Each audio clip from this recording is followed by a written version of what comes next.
زمتردار زمتردار زمتردار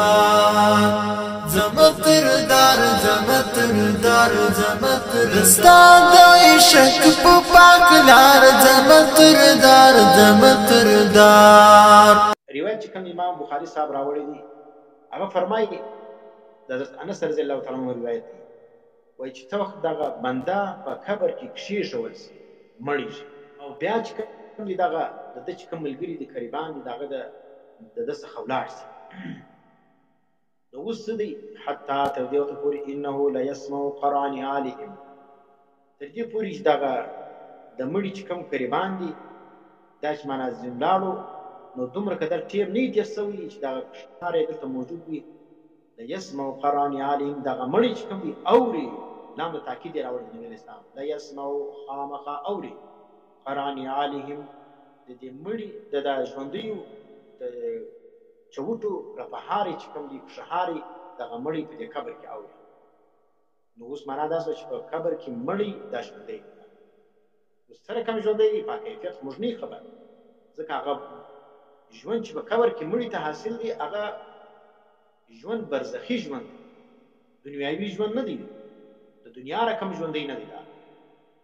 د دې دنیا سې سترګې پټې شولې بس اوس چې دا جسد تا ته پروت وي هم ته نه پوهېږې دی ژوندی دی که نه دی د ده په ژوند باندې د انسانانو سر نه خلاصېږي خو هغه داسې ژوند دی چې الله هم کړی دی په قبر کې نو دغه ژوند چې کوم دی دا منل دا سوچه دی اوس چونکې دا عقیده ده د عقیدې سره تعلق لري ځکه څوک د دې انکار وکړي دا سړی د اهل سنت څخه به خارج چې سړی وایي زه په قبر کې عذاب نه منم دا سړی د اهل سنت څخه بیا ووتې دا د اهل سنت عقیده نه ده دا لکه معتزله چې هغوی په قبر کې مړي دا جمع دا دوی لکه یو لرګی چې پروت وي یو ډبره چې نو ګوره زموږ د اهل سنتو دا عقیده ده چې انسان څخه روح ووتی په اعتبار د دنیا باندې دی مړ شو د میراث به تقسیمیږي ښځې کونډېږي وینې او مال چې کوم دی هغه به تقسیمیږي لیکن په اعتبار د آخرت باندې او د قبر باندې دی ژوندی دی هغه داسې ژوند دی چې د عام انسان هغه باندې سر نه خلاصېږي بس موږ به ایمان وباندې نو ګوره دغه نبی اسلام وایي دغه قریبان ځینې روان شي دغه مړي د دې قریبانو د چوټو ښهارې اوري اوس ډېر خلک د هغه وایي موږ یې نه منو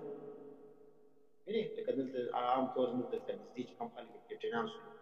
یا د زموږ د علاقې چې کوم اهل حدیث دي وینې هغه هم دا نه مني چې قبر کې او بعضې پنجپیریان هم دا عقیده لري چې هغه په قبر کې مړي چې کوم دی هغه هېڅ قسم حیات دلته نه دی حاصل نو که پنجپیریان دي یا زموږ د علاقې بعضې اهل حدیث دي یا کیپټنیان دي د هغو دا عقیده چې کوم ده دا د بخاري د دې حدیث مخالفه ده نبي علیه السلام وایي چې دغه چې کوم دي دا قریبان یې روان شولو نو دا مړي چې کوم دي هغه د دې قریبانو د چوټو ښهارې اوري بس موږ عقیده د اوري سره کم یې اوري په دې موږ نور نه پوهېږو اتاه ملکان راشي دلته دوی فرشتې ګوره فرشتې راځي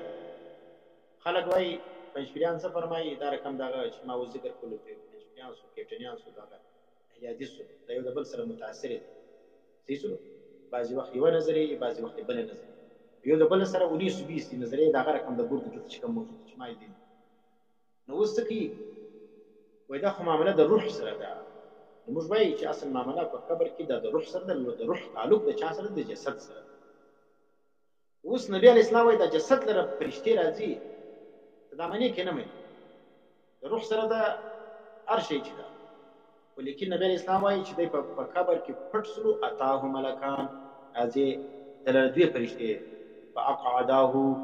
نو دغه مړی راپورته کړي دا دوی فرشتې څه دا مړی راپورته کړي فیقولان له درته ووایي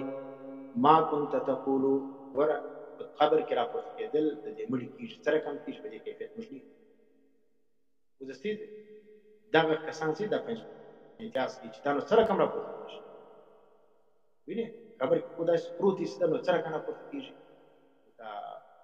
د دې مثال خو علماو دا رقم ذکر کوي یو سړی چې ویدي بیا سړی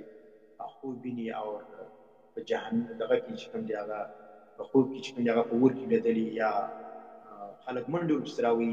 صحیح شولو چې راپورته شي خولي ورباندې رایلوي دلته سړی ورسره پروت هغه به دې نه خبر چې دا څه رقم منډه وه دا څه رقم او خپلې ورباندې راغلی دی دا خو معلومه په ده باندې یو کیفیت تېر شوی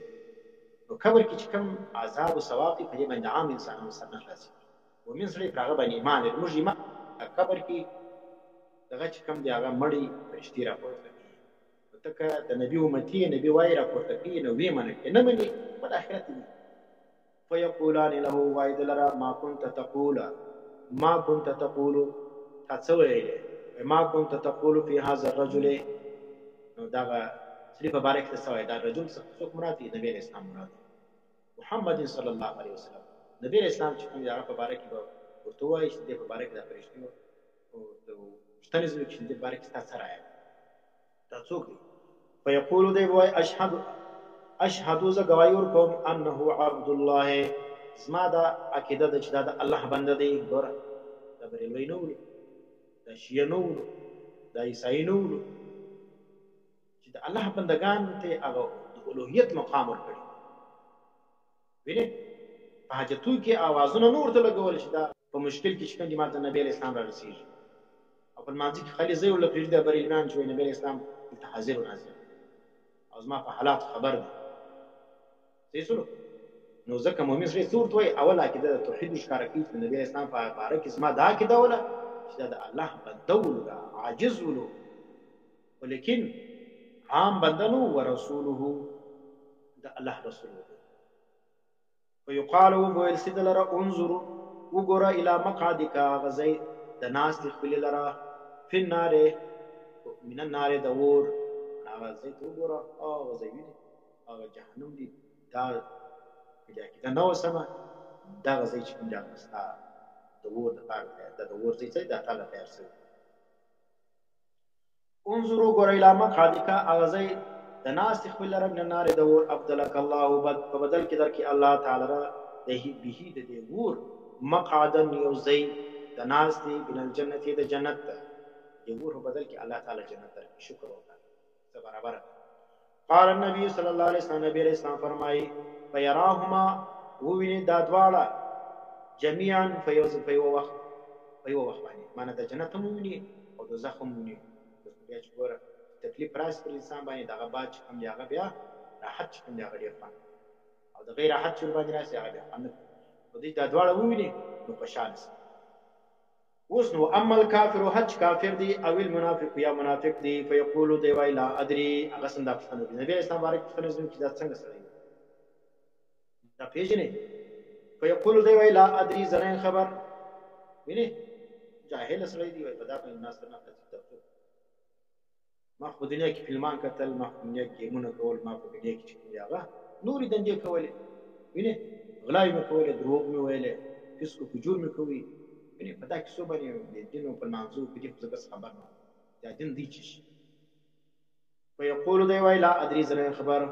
كنت زولما اقول ما ویل ما يقول الناس چې کوم خبر خلکو کوله وینې دنیا کې کوم خلک لګیاولو کوم خبرې کولې بس ما غره خلق څه کوي او دغه د اکثریت خلق څه وایي هغوی آخرت نشته او لمونځ یې لکه رښتیا مه وایه د بل حق پوره دا خبرې الله او رسول چې کوم دی هغه نشته نو بس دغه شي شول دا خلکو چې کومې خبرې کولې بس دا په اکثریت پسې ول لکه جمهوریت واره په جمهوریت باندې پسې وله نو جمهوریت چې کوم دی هغه اکثره په دنیا کې اکثریت د چا دي د فاسقانو د فاجرانو اکثره کفار دي اکثره مشرکان دي اکثره چې کوم دي هغه فاسق دغه دي فاجران دي اکثره چې کوم دي هغه بدعتیان دي وینې ښه خلک ډېر کم دي نو هغه چې د مسلمانانو د کافرانو موازنه وکړې په دې 2 کروړه آبادي کې چې کوم دي هغه 1.5 کروړ یا 2 کروړ مسلمانان اکثریت چې شول چې د اکثریت پر بنیاد باندې فیصلې کې په دې دنیا کې د اسلام نافذ شي چې کوم کسان دغه وایي چې موږ د اکثریت پر بنیاد باندې نظام راولو او د ملک چې کوم دی هغه بیا د اسلام پر امن وضع دقیږي هغه ودرېږي نو موږ چې کوم دی هغه تشدد لاره پرېږدو جماعت پرېږدو او پر امن طریقه باندې چې کوم دی هغه اسلام راولو ان خالص و محلص موږ چې کوم دی هغه دې طریقې والا نه یو چې پر امن طریقه باندې څوک چې په دا کاسه پورې کوي تر قیامته پورې به د اسلام نه راولي دا کاسې خوند چې کوي دا ډېر بې خونده دی چې ډېر راوځي په امن طریقه باندې او چې کوم دی هغه دغه چې کوم قرباني به نور کوم وینه به نه تویېږي نو که دا رقم ولو نو بیا هسې خراب وینې نو دا د خیر کې نن سبا اکثره نور مسلمانان چې کوم دی هغه په دا طریقه باندې وایي بس په امن طریقه باندې تشدد چې کوم دی هغه به نه کوي مشین به نه راکړي د کافر سره به جنګېږي نه بس خلک حقوق او ووټ به وګټو د ووټ په ذریعه باندې بیا اسلام راشي او د جمهوریت طریقه د اسلام دنه وینې دا چا جوړه کړې ده څه رقم راغله که دا طریقه اسلام وایي نبی اسلام او صحابو تابعین دا طریقه نه و معلوم هغوی دا طریقه معلومه خبرې دا چې کوم ده د فاسقانو د فاجرانو طریقه ده او مسلمانان چې کوم د هغه په دې خدای ایستلي دي او بس په دې موږ ووټ وګټو بیا به دا قرآن طریقه اسلام راشي پاکستان 15 اویا کاله وشولو اسلام په نامه ازاد شو وینې توی شولې علماو آیین ورکړي جوړ یې وینې هغه کافر جمهوریت چې کوم دی هغه په ډېرو خوارۍ باندې د اسلام مقدس شکل چې کوم دی هغه برابر کړي چې نه دلته به بیا اسلام پکې نافظېږي وینې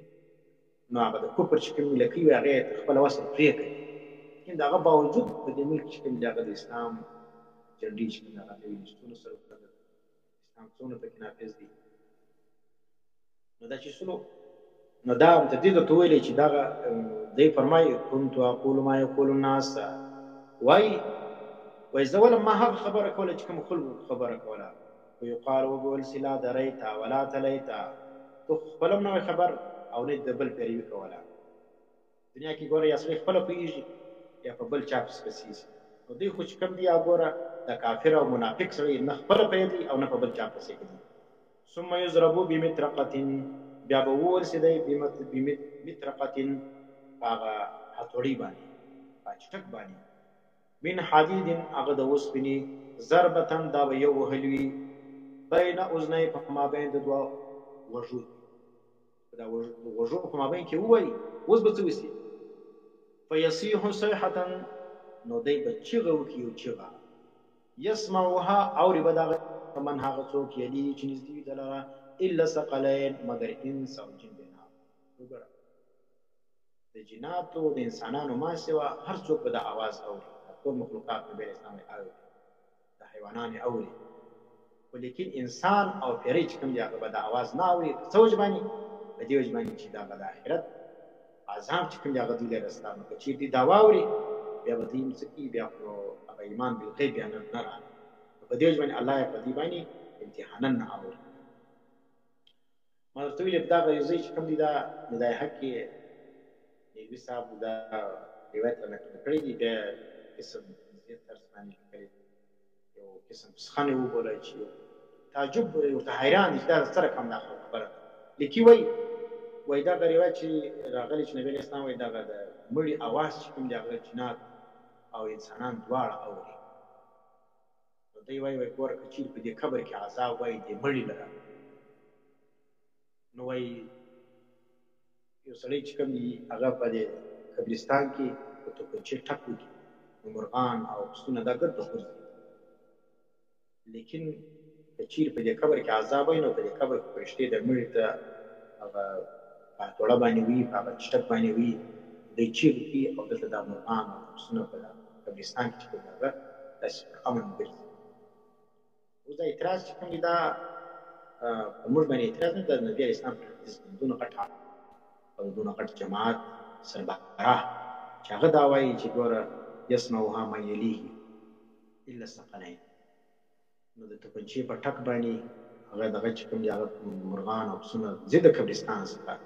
او د فرشتو په عذاب باندې چې فرشتې دغه مړي وي او هغه چغارې وي نارې وي د پسونه وي دا اعتراض پر چا باندې کوي د نبي پر حدیث باندې کوي نو ګوره نو پنجپیران چې کوم دي هغه ګوره دا رقم بعضې نظریات چې کوم دي هغه ډېر کمزوري د قبر عذاب په باره کې دا رقم د تعویض په باره کې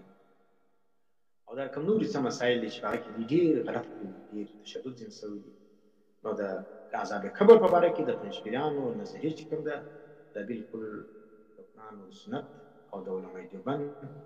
څخه آخر نظریه ده